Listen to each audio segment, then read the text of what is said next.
Well, I've really fallen behind on these again, haven't I?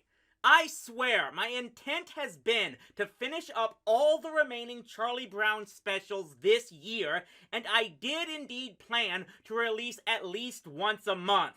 But things happened for one reason or another, and I got sidetracked. It's almost like I was going through some sort of existential crisis with my character or something. But whatever the reason, I'm back, and I fully plan to spend this summer taking care of business. You can almost call this a de facto summer spectacular, as the Summer of Peanuts. Maybe. Why am I rambling on like this?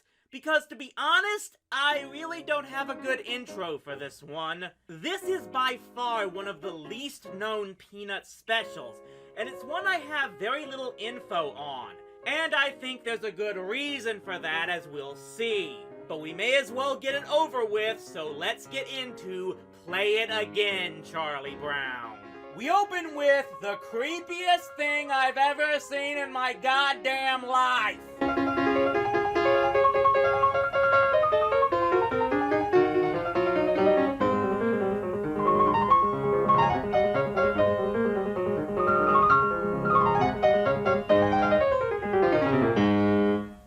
Don't tell me I've grown accustomed to that face. It will haunt your nightmares forever, kid. The next near 10 minutes of the special is clearly reused gags from the comic strips in succession, all about Lucy trying to flirt with Schroeder, at one point even bringing Frida into play, and Schroeder always rebuffing, making it clear he pretty much prefers his music rather than dealing with dim women folk. So yeah, Schroeder is pretty much the Jughead of this group, just with music instead of hamburgers.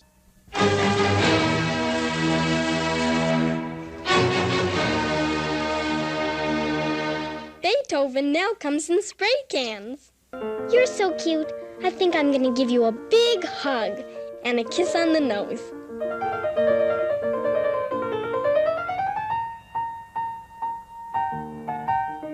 That's real concentration.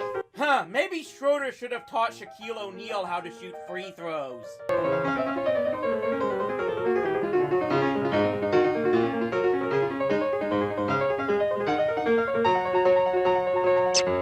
Ugh! I've been kissed by a girl. Ugh!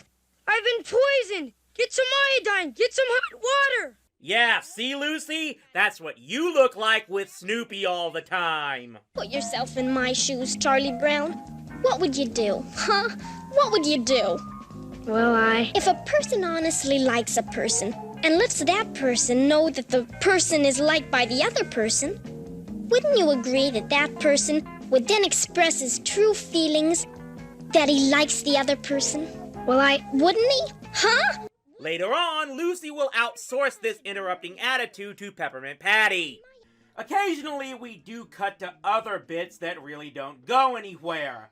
Like this scene with Sally yelling about how she hates everything like she's on Tumblr or something. It's not really until the second act that things start to really pick up, as Lucy goes into this whole diatribe about betraying feminism over a guy, and of course she has no idea that she's dishing out this entire spiel to Snoopy. And yeah, it is kind of funny to see Lucy on the other side of the psychiatry booth for once.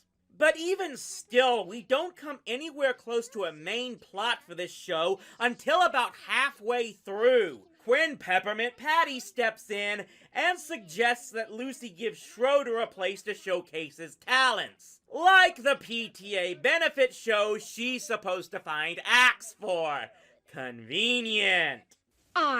Your loyal and faithful companion, have arranged for your first recital. I, your true believer, have personally seen to it that you will finally perform before a live audience. You have been signed up to play for the PTA benefit show. really? What do you think of that? Well, that's very nice, Lucy. Thank you. I'd better start practicing right away.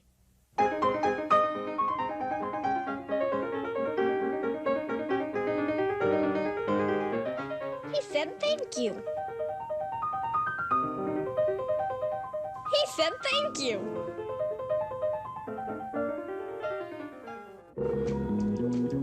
He said thank you. Yay! He said thank you. He said thank you. He said thank you. Somehow I never quite know what's going on. And you're usually better off for that, Chuck, trust me. It'll be the first time he has performed Beethoven in public. Oh, by the way, now that you mention it, that Beethoven stuff is out. This is going to be a rock concert. Wow, Patty, you're gonna grow up to be a lawyer that specializes in fine print, aren't you? Hey, maybe we can get that combo together we had once before. Maybe we can convince Schroeder it's okay to play some modern music. What combo?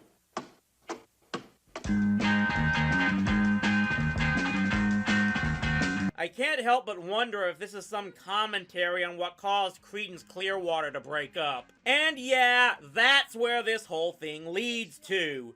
A whole battle of music types, with Schroeder being all stuffy and upset that dim kids today are more into their rocks and rolls and can't appreciate the classics like he does. Let me just say, this will be handled a lot better in a future special I'll be talking about. Long story short here, too late. He backs out and walks away from the show. So, what are Patty and Lucy left with to perform?